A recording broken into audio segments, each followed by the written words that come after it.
Hello, and I guess Merry Christmas. Christmas Eve here, Sunday afternoon, and I got an early Christmas present. What do you think that was? Might be able to hear from my voice. COVID for the third time in 18 months. Uh, I will say that it's very mild so far, touch wood. But my son has been kind of a bit, I won't even say sick, he was just kind of a bit off during the week. And then my wife had kind of like a sore throat, but she even barely even mentioned it. And then again, a little bit off, but I didn't even think anything about it. Then Friday, I think I started having like a just very slight runny nose. Like I think the last video I did, I was saying I apologize for sniffing. And then yesterday, the runny nose kind of continued, and I just felt a bit again off. So in the evening, after I finished work, my last work, I did a test because tomorrow, Christmas Day, we have a big family gathering, as most people do, and it's my parents' house. My parents are elderly. My dad's almost 80. My mum's in her mid late 70s, and I don't want to be getting them sick with COVID. I don't think they've ever had it, or as far as we know, they haven't had it yet. So I feel a certain level of responsibility there. So I did the test, and kind of shocked, to be honest, that it was positive. In saying that, a lot of kind of what my son was saying the last week made a lot of sense. On his last day of school, his teacher said to my wife, "Oh, Alexander seems he didn't want to play today. He was just sitting around. He seemed, and then he didn't have much appetite. He's like usually a really big eater. He's as skinny as a stick, but he will eat as much as I do. And he didn't feel very hungry in the last week, but again, nothing noticeable. Just kind of didn't eat that much as much." And he had a kind of a slight cough in the mornings. But it's a real bugger because now I'm going to miss Christmas. My wife was testing negative, so I think she's over it.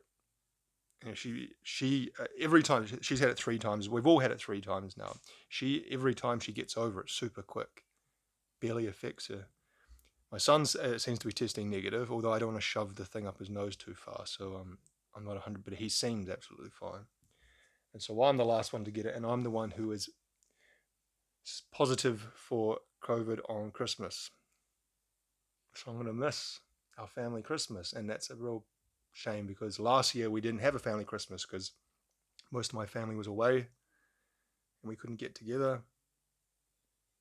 And, you know, as you get older, you kind of don't have many times to get together with all your extended family or even just your brothers and sisters and parents, all together. So it's kind of like you know, a couple of times a year, really. Everyone's so busy. And so I'm real kind of bummed out about that. I'm going to miss it. But, you know, hopefully, yeah, I think my wife and my son will go. Because, like I said, they're testing negative. They have no symptoms. Now they don't. They all seem to be fine. And I really want my son to be able to go and kind of spend time with his cousins. Because when I was a kid, that was kind of the prevailing memory I have of Christmas is hanging out with my cousins. My cousins would come up from different parts, from Wellington, which is the capital of New Zealand. They come up to Auckland, and it would be the one time per year that everyone would see each other, and we're all around a kind of similar age, and it's kind of like the memories of my childhood of those kind of festive season is hanging out, spending time playing with my cousins. So I guess I hope he has kind of a good relationships with his cousins, his family.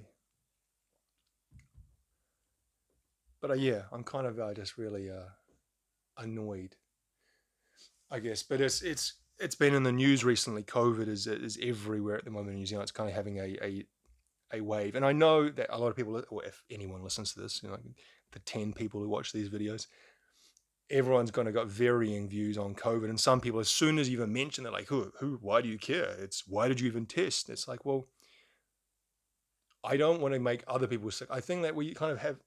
It pisses me off when I get things from people. You see, people like I work like I'm in my job. I'm around the public, thousands and thousands of people every day, and then the company I work for has got about 500 staff members. So I'm around hundreds and thousands of people every day, and some people who come into work. And in New Zealand, we get 10 sick days per year. You'll get 10 paid sick days per year, and you can bank them. So I think I've got about 25 sick days in my account which I can use. Some people just will not use sick leave, and they'll just come into work. And my job is not the kind of job where if you're not there, the whole thing's going to fall apart. It's a big company, and there's always going to be people who can cover you. And so it pisses me off when I see people coughing and hacking, and it's like, fuck, man, you don't know other people's situations. You don't know what they have at home. If they've got like someone who's like got some immune problem, a kid or whatever, or if they live in a multi-generational house with parents or grandparents, or I don't want to have that kind of thing have in my head that I've made someone sick. So as much as people may think the whole COVID thing was overblown, and then that's what I guess annoys me the most, is how much it's been politicized on every side. And this has happened in my country as much as that, we see a lot of the American news and how what it happened over there with all that, and Europe and everywhere else, and protests and this and that, but it's the same thing down here. There's this, you got people on one side just saying the whole thing is a government psyop, and it's nothing, and it's this and that, and no one's died, but people have died from the vaccine. And then you got people on the other side saying it's, I've heard people saying it like absolutely destroys your immunity forever. It's like, well, that might be true for the odd person, which is true for any virus, but I think we can look around and see that's not true. Like, I've had it 3 times, and I've managed to keep, again, touch wood, my immunity level the same as it is for other things like colds. I haven't been sick any more than usual. But yeah, I don't know. I shouldn't be talking about this, should I? Yesterday, on the way home, on just an off chance, I stopped in one place, just as I've been kind of talking about. I hadn't had a chance to be anywhere, and I stopped in this one place, and what did I find? Genesis Invisible Touch. I've done a few videos about Genesis and Phil Collins, and I did one about a book I'd read a couple of months ago, and I like Genesis. This was their biggest album. This sold probably close to 10 million copies worldwide. Number 1 in the UK, I think went top 5 in the US. And it's certainly their, I guess you could say, what's the one after this? We Can't Dance, is that one after it? Yes, 91, We Can't Dance. This would be their most poppy, mainstream sounding album, together with We Can't Dance, but maybe this one even more so. And a lot of people say it is indistinguishable from a Phil Collins solo album. I'd say that's especially true for the title track Invisible Touch and for Throwing It All Away. Those 2 songs, maybe In Too Deep as well, could feature on any 80s Phil Collins album and you wouldn't blink an eye. Tonight, Land of Confusion have got a little bit more, something a little bit different to them that kind of gives it more of that left field Genesis touch, but only in a very minor way. In reading about this album, Tony Banks and Mike Rutherford did actually have a lot to do with writing it. A lot of the riffs and the keyboard parts that kind of started the songs in the writing process, they were responsible for. So it wasn't as though Phil Collins just came in and goes, all right, lads, I've got this one, and just kind of use some outtakes from his solo album. It seemed like they were going in that direction anyway. And if you listen to like a Mike and the Mechanics, which is Mike Rutherford's solo stuff, it's as poppy as this, as AOR, some would say shit, as this. Tony Banks did some soundtrack work, which I don't think he by himself, he never went in that direction as much. But yeah, I don't think we can entirely blame Phil Collins if you were to blame someone for this album. I actually quite like the album. Invisible Touch, I've heard so many times that it's kind of one of those things that's just like a song. Tonight, I like that. I like parts of it. It's kind of got like a dark energy to it. Land of Confusion, I think I prefer the cover by Disturbed, and I usually don't actually like Disturbed at all. But I like their cover version of that. In Too Deep, I think that's a really nice song. And again, that's a song that you hear everywhere over the last 40 years or 35 years or how long this album's been out for. I've heard it so many times, but it's kind of, it's one of those songs where you hear it again after a long time and you realize that's a really beautiful song. I had an experience with it where I was listening, if you know Bill Burr, the comedian Bill Burr, his podcast, I used to listen to his podcast a lot. He used to, I don't know if he still does, I haven't actually listened to it in a long time, but 2 podcasts a week. And his producer would put music in between, I think it was the Thursday one, in between the end of the parts. And he would just use random music. And one time I was coming home, and I remember, I have the memory in my head of putting the key in the door, and just as that song was coming on, and I was having like a really tough day, and that like song hit me. And people say it hit you, and it hits you in a different way. That's what I kind of felt. It was like for the first time I really heard this song or something. And ever since then, it's kind of struck me in a different way.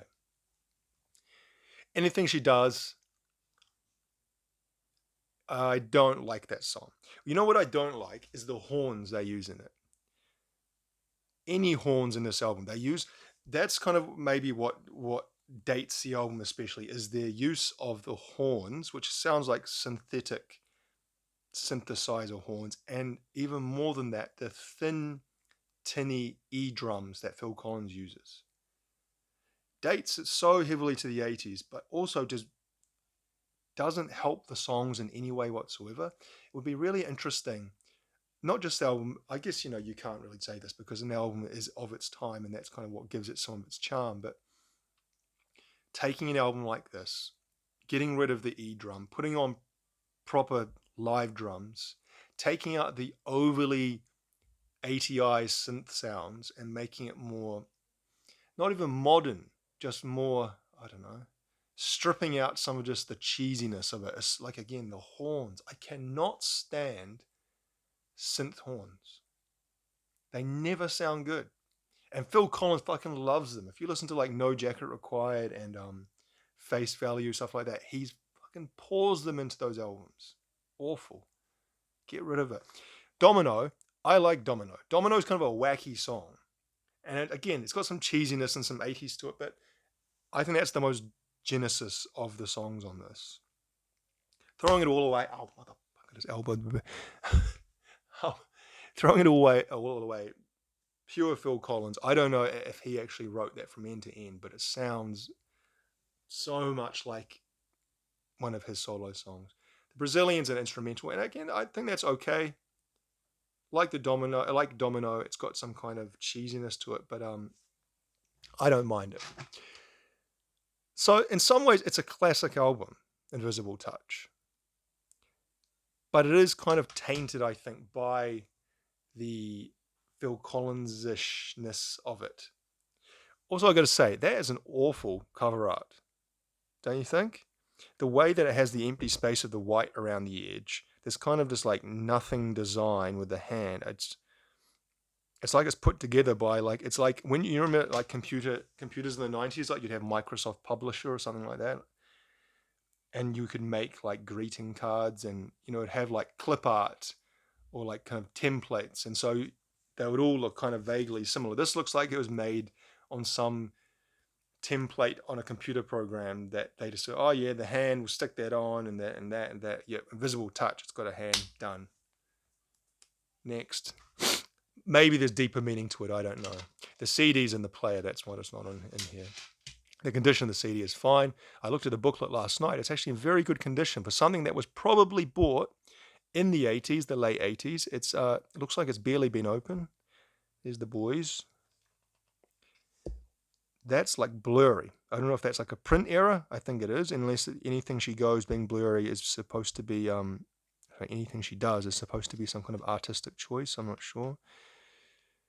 Um, Produced by Hugh. Now I don't know how to pronounce his name. Padham. I'm pretty sure I've heard his name pronounced differently. Parham, or something like that. Parham, but it's spelled Padgh. No, they've got DGH next to each other. There's going to be something in there that's silent. Now this was originally $14.95 at ECM. I talked about ECM the other day, didn't I? I think one of the CDs had an ECM sticker on it. ECM was a music retailer chain in New Zealand in the 80s and 90s. I think it stood for Electric City Music. $14.95. I got it for $1. I've been looking for this for a long time. I think I mentioned in the other Genesis video I did that I was looking for it. Genesis is on my list of I'm trying to get everything of theirs. Kind of hard finding their stuff from the 70s on CDs, especially secondhand, but it's definitely something I keep an eye out for. So yeah, I was pretty stoked to see this. That was kind of one of those feelings I haven't had for a long time of kind of like looking, oh, nothing. There's like, what? You kind of can't believe it because it's in amongst stuff that I've seen before. That was here last time. I just think, well, they've got no new stock, and then suddenly in the middle of it is a Genesis album. So yeah, very happy. That's my little Christmas present. That and COVID, apparently. Anyway, we'll leave it there. I hope if you watch this far that you have a great Christmas wherever you are. I hope you're not sick. I hope you are healthy and all your family are healthy and you enjoy it because, yeah, like I said, you don't get many times in your life where you can be together with all your family. They get less and less each year, those opportunities. Anyway, we'll leave it there. Thank you very much.